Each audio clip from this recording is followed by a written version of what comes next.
Hi, this is János, it's over-EQd Audio, and today we are taking a sneak peek at Machi right there, Kintaro right here. They are really tired. This is a Friday evening for us, and it's been a heavy week at work, and there we are at night. Everyone is pow. So coming back here to these speakers, this video is for Alexander, and he also has a pair of these drivers, maybe not the exact same, but oval Alnico drivers, vintage drivers, and he's looking to make a speaker cabinet for them. So this video is for him, and so that's how it looks on the outside, and I have shown it many times before, but I have not shown the insides yet. So this is about the insides. So there on the right we see the opened up cabinet, and maybe let's move a little bit closer with the tripod so we can have a closer look. And there we go. So basically it is what could I call this design? Actually it started out as a void pipe, then it got modified a little bit, so now it's technically, I would say, something like a folded horn. There it is matching. Something like a folded horn with port loading, or like a port loaded, actually, as you see, like a horny port loaded horn, horny port loaded backloaded horn. So that would be like the proper terminology for it. And why is that? People like to call speakers like bus reflex speakers, or void pipe, or horn, or backloaded horn, or sealed cabinet, etc., or open baffle, or front-loaded horn. But in reality, every speaker cabinet and design has properties, or multiple properties. So when you have a speaker like this, this has the properties of a base reflex cabinet, and some of the properties of a rear-loaded horn, and some properties of transmission line. But these names like transmission line, ported speaker, etc., these are just labels we attach on trying to explain how they work. And each of these labels uses a different set of observed behaviors that we can describe. But and in some cases you can design a loudspeaker that has like a real clear cut extreme of just using one approach or the other. But this is something that's kind of like a hybrid between all of these, and this is not something that you would see in a run-of-the-mill commercial speakers. This is something really unusual, and I just gravitated naturally towards it. And as you see, the idea behind it is that it's a box cabinet of a moderate size. So the main design principle for that was to have a reasonably compact cabinet that is nice and small. And originally it was a void pipe, but as a void pipe it didn't work, and then it was trying to become like a semi-open baffle. So I didn't have a back panel for it, and in a under specific conditions it worked pretty decently. And then it evolved into this, what you see here. And why I did that? Because one problem is when you have like an open box, then you have the boxy sound because of the internal reflections, and essentially the sound waves are just bouncing around in the cabinet, and it's just trying to the sound reflections waves just are trying to cancel out each other, and it's just causing a mess. And that's what today's speakers designers fix by really heavy bracing and very strong cabinets to minimize those resonances that are excited by that chaotic behavior, that chaotic, uncontrolled wave propagation inside the cabinet. So by doing this, what we are doing is that we are harnessing the sound pressure, the sound waves, the longer frequencies, so they can bounce between that point and going up and that point. So the sound waves can have that distance to travel. The pressure zone goes from here to there. So instead of the sound wave just bouncing everywhere all around when there's nothing on the inside, so now they can just go from here to there. And that works when the bass, the frequencies for the bass, the quarter wave is that long or shorter, then those pressure fluctuations can fit in like that. And then at the end, those pressure waves exit into the room through the port. And when you have like a true void pipe or quarter wave pipe, like a folded pipe, or like a true horn, then you have no choking at the exit. Then you have like an opening that continues, so that there is an even pressure differential towards the room air.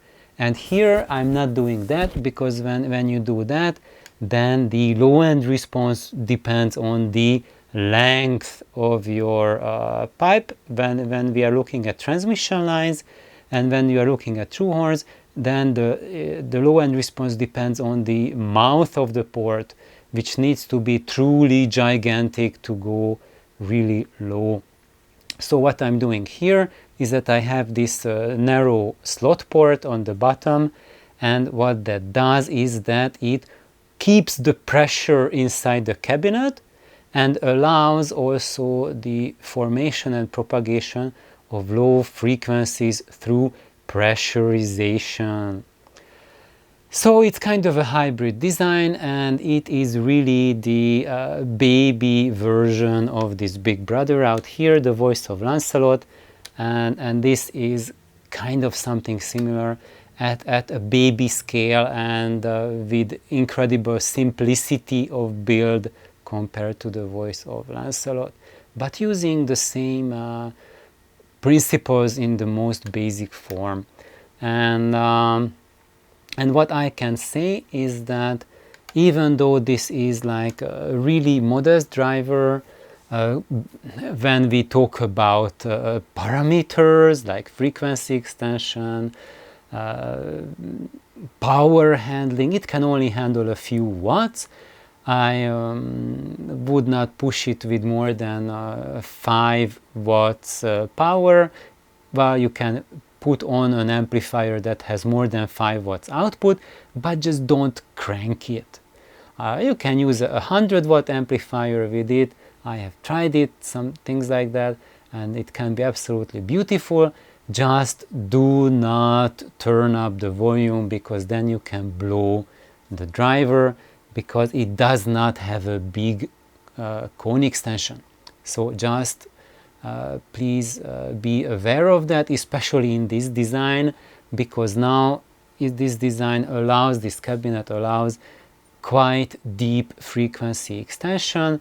It really, this cabinet with this driver really reaches down to 30 Hertz. Yes, a single driver from the 60s, which in its original application in a Zenith TV console, probably they drove it down to maybe like 50 Hertz or something like that. But here in this cabinet, it's perfectly happy giving 30 Hertz. And it really can image and produce a totally lifelike feeling grand piano. And some of you would say, oh, Janos, you need something much bigger for that, like those speakers. And yeah, maybe if you want to push it at what volume of a live grand piano would be, I would say even that is incapable of technically replicating it. But I would go even further. I don't think any loudspeaker can 100% replicate a grand piano. They are not as capable as a real grand piano is. So I think that kind of comparison is totally moot and useless. If you want 100% real live grand piano sound in your living room, get a grand piano and get over it. So going back here, what it does to me is that it reproduces a grand piano sound, well, a couple dB quieter than a grand piano. Maybe I would say like even like 10 dB or 20 dB quieter than a grand piano, but with the tone and timbre and emotional weight, emotional feel and grandiosity of the grand piano. Because what I hear with modern audiophile, even extremely expensive systems, is that you get the glamour of a grand piano, the extreme resolution, the hype, but it doesn't feel the same compared to having someone play at the grand piano. It's not the same, and it doesn't excite the same emotions, doesn't have the same result in me. So that's why I'm sharing it, because I'm sharing my experience. Is not something hypothetical and not some sort of parabolic, you know, kind of like a dick measurement type of thing that people really love to do when they are trying to sell their own speakers. I'm not selling anything here. I'm just sharing my experiences and a fun cabinet to build if you have some fun vintage drivers. These are drivers that were designed for TV consoles in the 50s, 60s. And I did this because I was trying to find out how far can these drivers be pushed, because these are 16 ohm Alnico drivers with paper cones and with visor cones. And there's Machi. And as you see, that is the internal structure of this driver. So basically it's a box, and I modified it a little bit because it's not a straight box. The back side is not perfectly parallel with the front. It curves slightly inwards. So you see, there's that opening, not opening, that panel on the inside baffle. It is parallel with the front baffle. And then the second part, the backside portion, it is slightly narrowing, tapering down, just a tiny taper. I didn't want to taper it much more because I lose airspace, and the free air volume would be drastically reduced if I taper it more. So there's just a tiny tapering, and then it narrows it down even further. So basically we have the wide part. It continues and it starts tapering down, and it tapers down really small for the port. So basically it looks like a horn, where this is the narrowest part, and it's opening up, and it's the biggest up here. And technically when you have a horn, then like the traditional horns, then you would have a driver here and the compression chamber behind, and then it would start out like this, and then it would exit over there. So that's like a traditional horn design. This is kind of like a reverse horn. So we have the basically we do not have a compression chamber. That's why it's not a true horn design. That's why it's a transmission line, because we are not loading a compression chamber and then having it opening up, tapering out, but we are loading the horn directly. So then it's called a transmission line, because it's transmitting the information through a line, basically the pressure fluctuation through a linear form, and that's it. So basically I have that panel in there, and let's go closer. So I will I just put the stand closer here. So there we are, And as you see, this panel has I glued on a little ear here, that piece, and this piece is mounted to the side panel. So it's attached to the side through here, and you see it to the other side there. And on the bottom also, let's see that. I hope that's visible. There's also this tiny piece glued to there and to the bottom. So that's holding the that small wooden piece for the port and the back. So that's how it holds. It's held there. And for the front, you see there is this piece of wood there that is holding the front of this port baffle, and it's holding it to the front.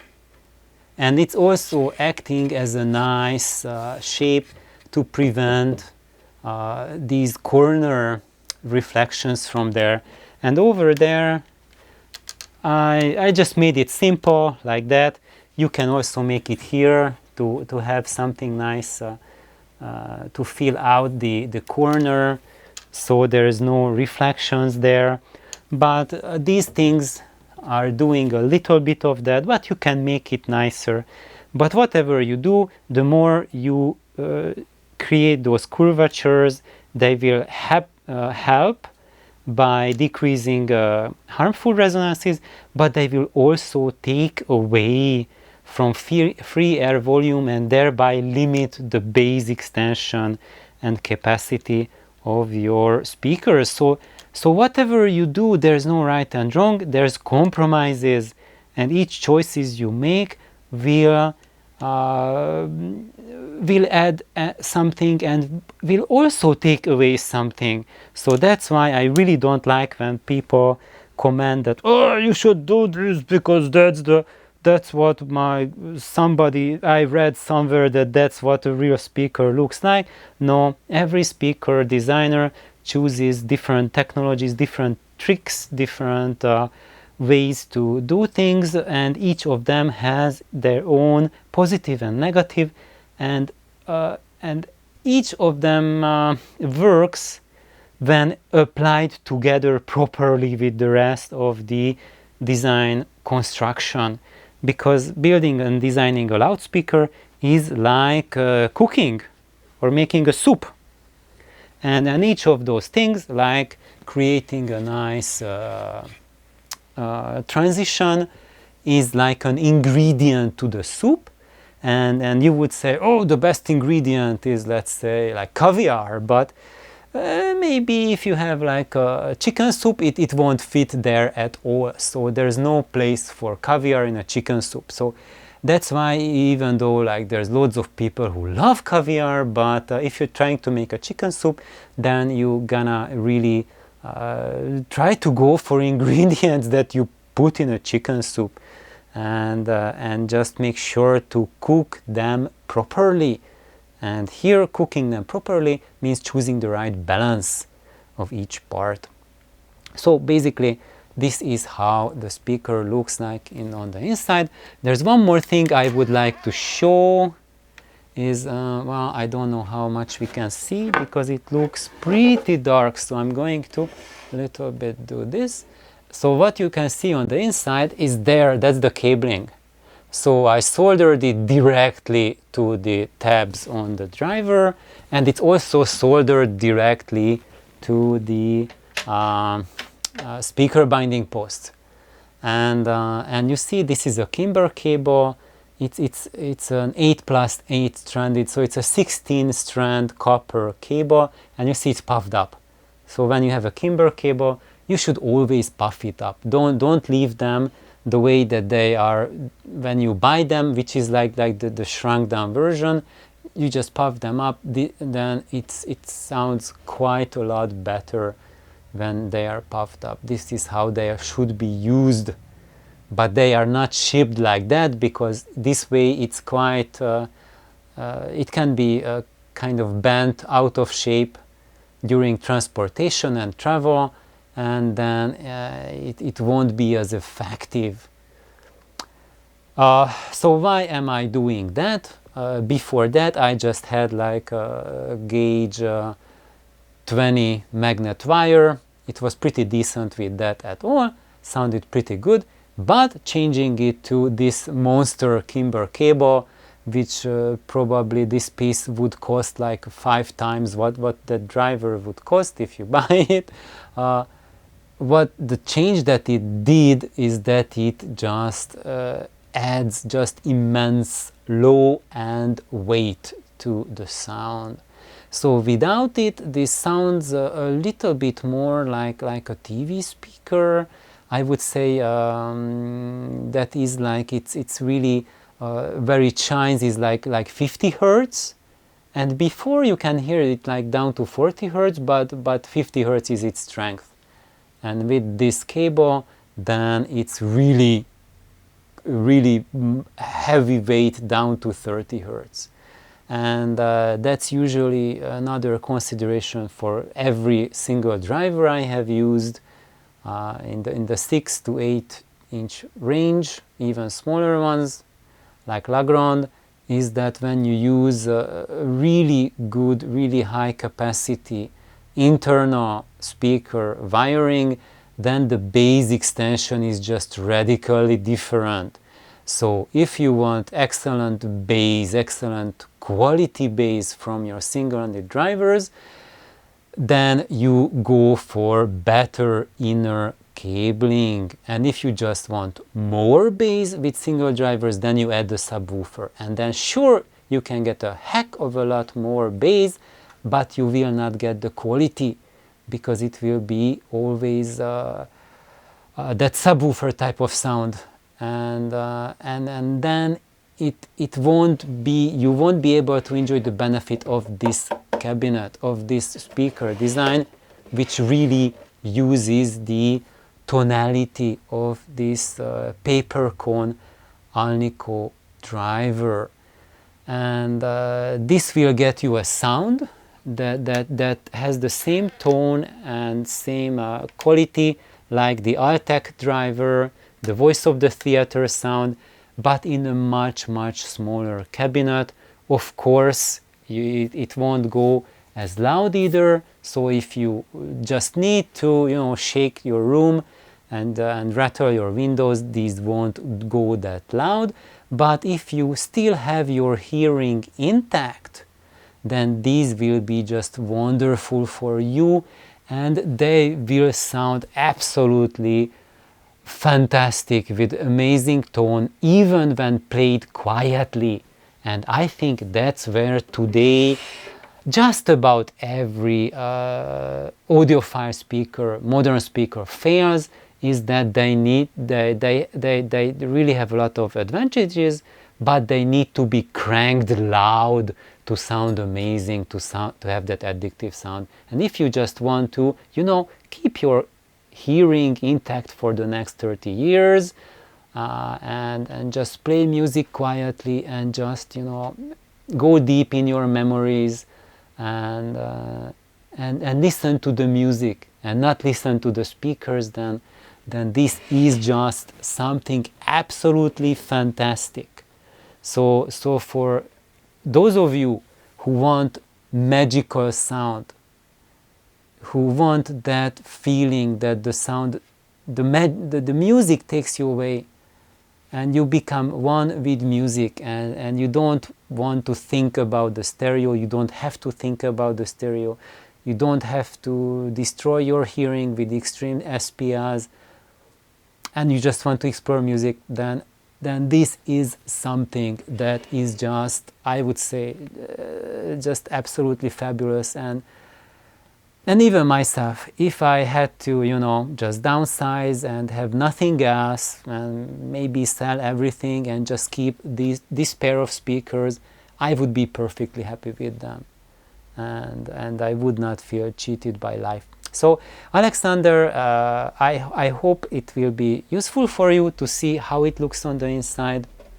And I will also somehow share the measurements, because I also took a measuring tape and just measured how long, how big everything is, and I will share it with you.